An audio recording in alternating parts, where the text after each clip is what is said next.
हरे Krishna. Shrimad Bhagavatam canto 2 chapter 7 विशिष्ट कार्यों के लिए निराधारित अवतार। ब्रह्मा जी ने कहा, जब अनंत शक्तिशाली भगवान ने लीला के रूप में ब्रह्मांड के गर्भोदक नामक महासागर में डूबी हुई पृथ्वी को ऊपर उठाने के लिए वराह का रूप धारण किया तो सबसे पहला असुर हिरण्याक्ष वहां आया। भगवान ने उसे अपने अगले दांत से विदीर्ण कर दिया। सर्वप्रथम प्रजापति की पत्नी आकुति के गर्भ में सुयज्ञ उत्पन्न हुआ। फिर सुयज्ञ ने अपनी पत्नी दक्षिणा से सुम्य इत्यादि देवताओं को उत्पन्न किया। सुयज्ञ ने इंद्रदेव के रूप में तीनों ग्रह मंडलों ऊर्ध्व, निम्न तथा मध्य लोकों के महान क्लेश कम कर दिए थे। फलतः ब्रह्मांड के दुख दूर करने से मानव जाति के महान पिता स्वयंभू मनु ने उसे हरि नाम से पुकारा। इसके पश्चात भगवान कपिल रूप में अवतरित हुए और प्रजापति ब्राह्मण कर्दम तथा उनकी पत्नी देवाहुति के पुत्र रूप में अन्य 9 स्त्रियां बहनों के साथ जन्म लिया। उन्होंने अपनी माता को आत्म साक्षात्कार के विषय में शिक्षा दी, जिससे वे उसी जीवन काल में भौतिक गुण रूपी कीचड़ से विमल हो गईं और उन्होंने मुक्ति प्राप्त की, जो कपिल का मार्ग है। अत्रि महर्षि ने भगवान से संतान के लिए प्रार्थना की और उन्होंने प्रसन्न होकर स्वयं ही अत्रि के पुत्र दत्तात्रेय दत्त अत्रि का पुत्र के रूप में अवतरित होने का वचन दिया और भगवान के चरण कमलों की कृपा से अनेक यदु, हैयैव इत्यादि अत्यंत पवित्र हुए और उन्होंने भौतिक तथा आध्यात्मिक दोनों ही वर प्राप्त किए। विभिन्न लोकों की उत्पत्ति करने के लिए मुझे तपस्या करनी पड़ी और तब भगवान मुझसे प्रसन्न होकर चारों कुमारों सनक, सनत कुमार, सनातन के रूप में अवतरित हुए। पिछली सृष्टि में आध्यात्मिक सत्य आत्मज्ञान का विनाश हो चुका था, किंतु इन चारों कुमारों ने इतने स्पष्ट ढंग से उसकी व्याख्या की कि मुनियों को तुरंत सत्य का साक्षात्कार हो गया। उन्होंने अपनी तपस्या से आत्मसंयम की विधि प्रदर्शित करने के लिए धर्म की पत्नी तथा दक्ष की पुत्री मूर्ति के गर्भ से नर तथा नारायण जुड़वे रूपों में जन्म लिया। कामदेव की सखियां स्वर्ग की सुंदरियां उनका व्रत भंग करने आईं, किंतु वे असफल रहीं, क्योंकि उन्हें भगवान के शरीर से अपने समान अनेक सुंदरियां उत्पन्न होती दिखाई पड़ी। शिव जैसे महापुरुष अपनी रोषपूर्ण चितवन से वासना को जीतकर उसे दंडित तो कर सकते थे, किंतु वे स्वयं अपने क्रोध के अत्यधिक प्रभाव से मुक्त नहीं हो सकते। ऐसा क्रोध कभी भी उनके भगवान के हृदय में प्रवेश नहीं कर पाता, क्योंकि वे इन सभी बातों से परे हैं। तो फिर भला उनके मन में काम को आश्रय कैसे प्राप्त हो सकता है।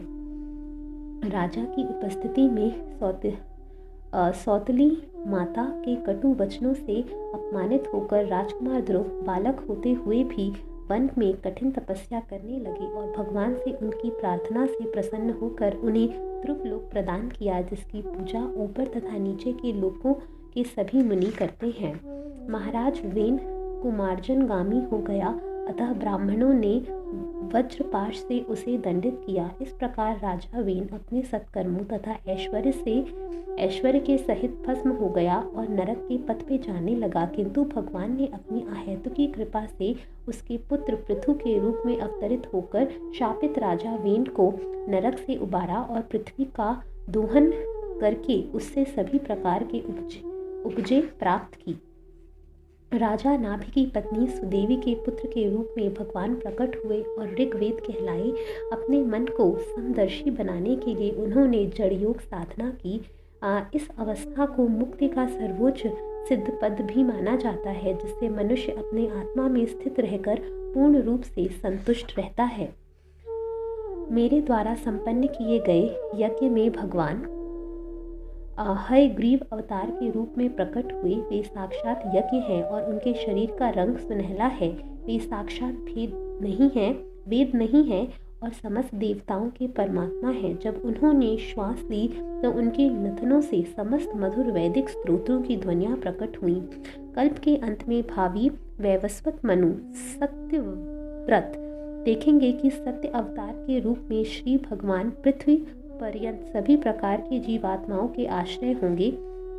तब कल्प के अंत में जल के मेरे भय से सभी वेद मेरे ब्रह्मा के मुंह से निकलते हैं तथा भगवान उसे विशाल जल राशि का आनंद उठाते हुए वेदों की रक्षा करते हैं।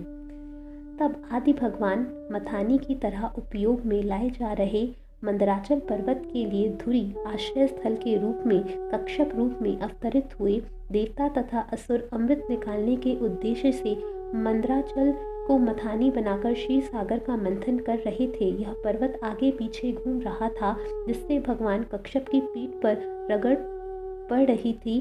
तब वे अघ जगी निद्रा में थे और खुजलाहट का अनुभव कर रहे थे। उनकी पीठ रगड़ी जाने लगी। श्री भगवान ने देवताओं के अदम्य भय को मिटाने के लिए नृसिंह देव का अवतार ग्रहण किया। उन्होंने असुरों से उस राजा हिरण्यकश्यप को अपनी जंघाओं पर रख कर अपने नाखूनों से विदीर्ण कर डाला, जो हाथ में गदा लेकर भगवान को ललकार रहा था। उस समय उनकी भौएं क्रोध से फड़क रही थी और उनके दांत तथा उनके मुख भयावने लग रहे थे। अत्यंत बलशाली मगर के द्वारा नदी के भीतर पांव पकड़ लिए जाने पर हाथियों का नायक अत्यंत पीड़ित था। उसने अपनी सूंड से कमल का फूल लेकर भगवान को इस प्रकार संबोधित किया, हे आदिभोक्ता, हे ब्रह्मांड के स्वामी, हे उद्धारक, हे तीर्थ के समान विख्यात, आपके पवित्र नाम जो जपे जाने के योग्य है, उनके श्रवण मात्र से ही सभी लोग पवित्र हो जाते हैं।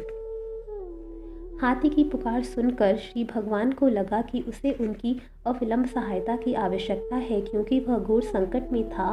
तब भगवान परीक्षित पक्षीराज गरुड़ के पंखों पर आसीन होकर अपने आयुध चक्र से सज्जित होकर वहां पर तुरंत प्रकट हुए। उन्होंने हाथी की रक्षा करने के लिए अपने चक्र से मगर के मुंह में खंड खंड कर दिए और हाथी को सूंड से पकड़कर उसे बाहर निकाल दिया।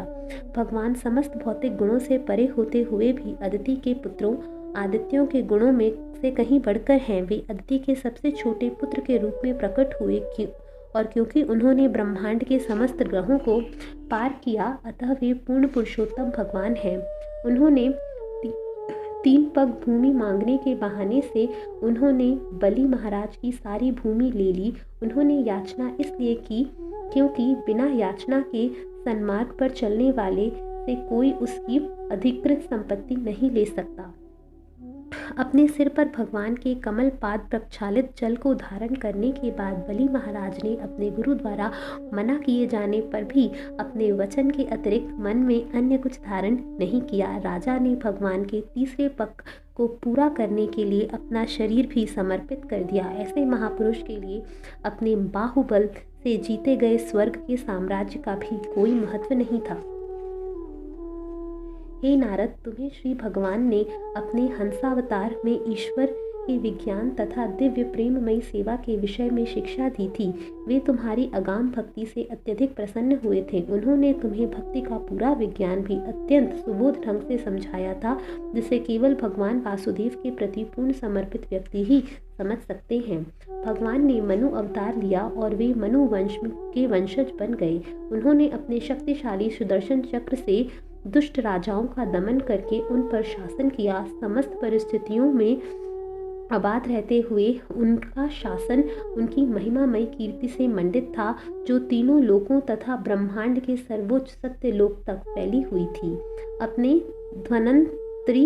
धन्वंतरी अवतार में भगवान अपने साक्षात यश के द्वारा निरंतर रुग्ण रहने वाले जीवात्माओं के रोगों का तुरंत उपचार कर देते हैं और उनके कारण ही सभी देवता दीर्घायु प्राप्त करते हैं। इस प्रकार भगवान सदा के लिए महिमा मंडित हो जाते हैं। उन्होंने यज्ञों में से भी एक अंश निकाल लिया और उन्होंने ही विश्व में औषधि विज्ञान आयुर्वेद का प्रवर्तन किया।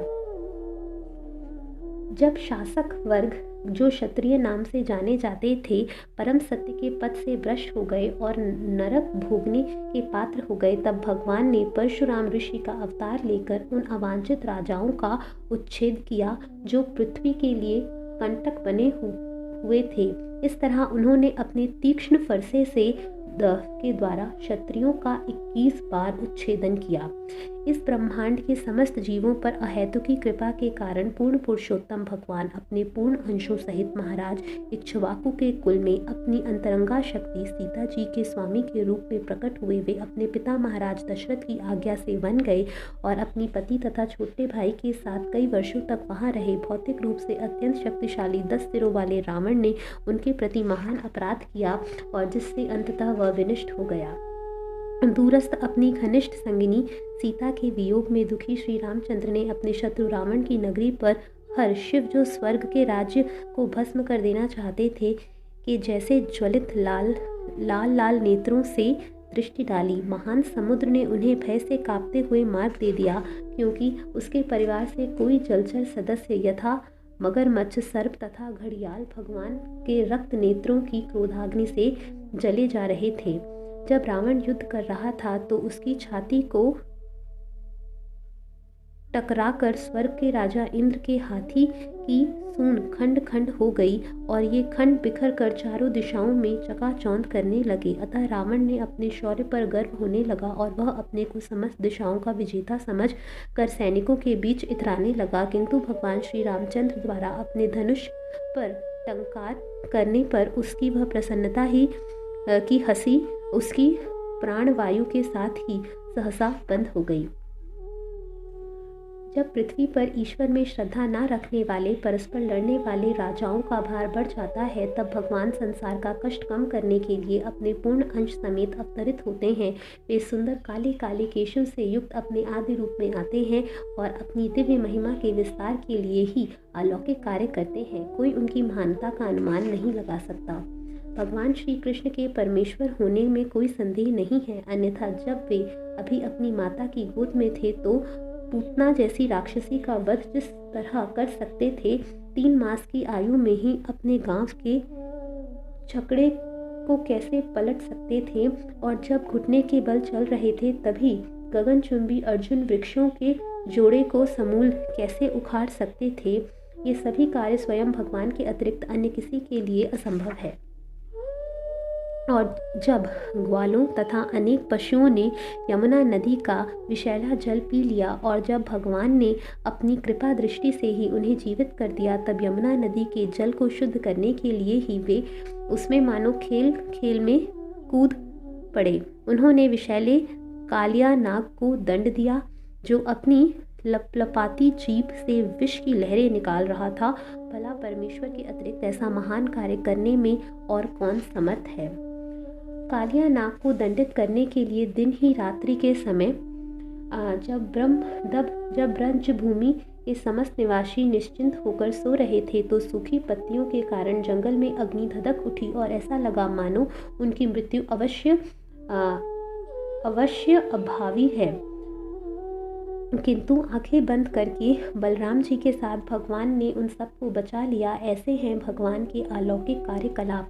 जब गोपी कृष्ण की पालक माता यशोदा अपने पुत्र के दोनों हाथों को रस्सियों से बांधने का प्रयास कर रही थी, तो उसने देखा कि रस्सी हमेशा छोटी पड़ जाती थी। अतः हार कर जब उसने प्रयास करना बंद कर दिया, तब भगवान कृष्ण ने अपना मुंह खोल दिया और माता यशोदा को मुख के भीतर सारे ब्रह्मांड स्थित दिखे।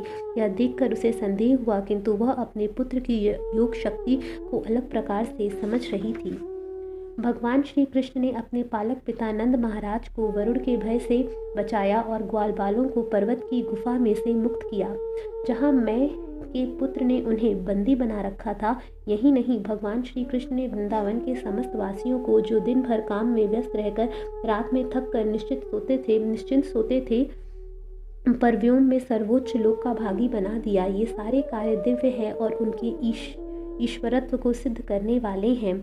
जब वृंदावन के ग्वालों ने कृष्ण के आदेश से स्वर्ग के राजा इंद्र को यज्ञ प्रदान करना बंद कर दिया, तब सारी ब्रजभूमि लगातार 7 दिनों तक होने वाली वर्षा से बह जाने के भय से संकटग्रस्त हो गई। तब केवल 7 वर्ष की आयु में श्री कृष्ण ने ब्रजवासियों पर अपनी हेतु की कृपावश केवल अपने एक हाथ के गोवर्धन पर्वत को उठा लिया। ऐसा उन्होंने वर्षा से पशुओं की रक्षा करने के लिए ही किया।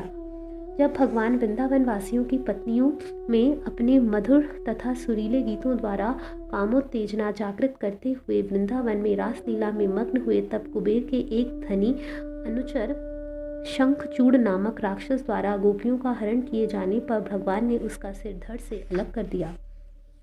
प्रलंब, धेनुक, बक, केशी, अरिष्ट, चांडूर, मुष्टिक, कुवल, कुवल्यापीड़, हाथी, कंस, यवन, नरकासुर तथा प्रौडर्क जैसे असुर, शल्व, दिद्विव, वानर तथा बलवल, दंतवक्र, सातोसाण, शंबर, विदुरथ तथा रुक्मी जैसे सिपह, सलाहार तथा कंबोज, मत्स्य, कुरु, सृज्य तथा केकय जैसे वीर योद्धा साक्षात हरि से अथवा बलदेव, अर्जुन, भीम आदि नामों की आड़ में स्वयं श्री भगवान के भीषण युद्ध करेंगे और इस प्रकार से मारे गए सभी असुर या निर्विशेष ब्रह्म ज्योति को प्राप्त होंगे या वैकुंठ ग्रहों में स्थित भगवान के धाम को प्राप्त होंगे।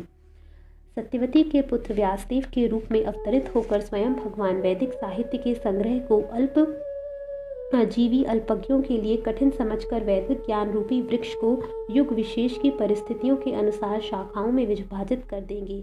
जब नास्तिक लोग वैदिक विज्ञान में अत्यंत दक्ष बनकर महान विज्ञानी के द्वारा निर्मित श्रेष्ठ प्रक्षेप पात्रों में चढ़कर आकाश में अदृश्य उड़ते हुए विभिन्न ग्रहों में निवासियों का संहार करेंगे तो भगवान बुद्ध रूप में अत्यंत आकर्षक वेश धारण करके उनके मस्तिष्कों को मोह लेंगे और उन्हें उपधर्मों का उपदेश देंगे। तत्पश्चात कलयुग के अंत में जब तथाकथित संतों तथा 3 उच्च वर्गों के सम्माननीय मनुष्यों के घरों में भी ईश्वर की कथा नहीं होगी और जब सरकार की शक्ति निम्न कुल में उत्पन्न शूद्रों अथवा उनसे भी निम्न लोगों में से चुने गए मंत्रियों के हाथों में चली जाएगी और जब यज्ञ विधि का विषय में कुछ भी यहाँ तक कि शब्द के द्वारा भी ज्ञात नहीं रहेंगे तो उस समय भगवान परम दंडदाता के रूप में प्रकट होंगे। सृष्टि के प्रारंभ में तपस्या मैं ब्रह्मा तथा जन्म देने वाले ऋषि प्रजापति रहते हैं। फिर सृष्टि के पालन के समय पर भगवान विष्णु नियामक देवता तथा विभिन्न ग्रहों के राजा रहते हैं किंतु अंत काल में अधर्म बचा रहता है और रहते हैं शिवजी तथा क्रोधी नास्तिक इत्यादि। ये सब के सब परम शक्ति रूप भगवान की शक्ति के विभिन्न प्रतिनिधियों के रूप में हैं। भला ऐसा कौन है जो विष्णु के पराक्रम का पूरी तरह से वर्णन कर सके, यहाँ तक कि वह विज्ञानी भी जिसने ब्रह्मांड के समस्त अणुओं के कणों की गणना की होगी वह भी ऐसा नहीं कर सकता। वे ही एकमात्र ऐसे हैं जिन्होंने त्रिविक्रम के रूप में जब अपने गांव को बिना प्रयास के सर्वोच्च लोक सत्य लोक से भी आगे प्रकृति के तीनों गुणों की साम्यावस्था तक बढ़ाया था तो सारा ब्रह्मांड हिलने लगा था। ना तो मैं और ना तुमसे पहले उत्पन्न हुए मुनिगण ही सर्वशक्तिमान भगवान को भली भांति जानते हैं, अतः जो हमारे बाद उत्पन्न हुए हैं वे उनके विषय में क्या जानेंगे। यहाँ तक कि भगवान के प्रथम अवतार शेष भी जो अपने 1 सहस्त्र मुखों से भगवान के गुणों का वर्णन करते रहते हैं ऐसे ज्ञान का अंत नहीं पा सके हैं। किंतु यदि भगवान की सेवा में निश्चल भाव से आत्मसमर्पण करने से परमेश्वर की किसी पर विशेष कृपा होती है तो वह माया के दुर्लभ सागर को पार कर सकता है और भगवान को जान पाता है। किंतु जिसे अंत में कुत्तों तथा सियारों का भोजन बनना है ऐसे इस शरीर के प्रति को आसक्त है वे ऐसा नहीं कर पाते। हे नारद, यद्यपि भगवान की शक्तियाँ अज्ञेय तथा अपरिमेय है फिर भी शरणागत जीव होने के नाते हम समझ सकते हैं कि योग माया की शक्तियों के द्वारा किस प्रकार कार्य करते हैं।